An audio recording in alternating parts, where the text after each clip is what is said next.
بسم الله الرحمن الرحيم XL maanta waxaa weeye halkan waxaan ku haysanaa sida loo sameeyo cantlinia ama borders waxay yidhaahdaan af ingiriiska marka tusaalaha ayaan halkan ku haysanaa markaa rabtid inaad sameyso cantlinear waa in aad tagtid start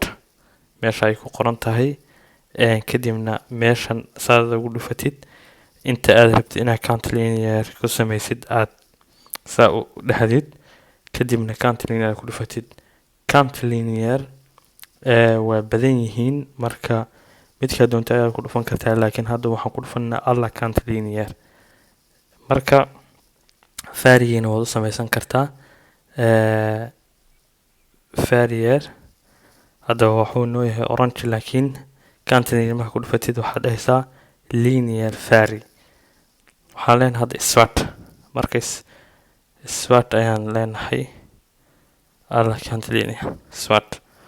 marka madow ayaan ka dhignay marka sida cantlinear loo sameeyo ama borders waxay af ingiriiska yiraahdaan aad baan u mahadsantihiin wassalaamu calaykum waraxmatullah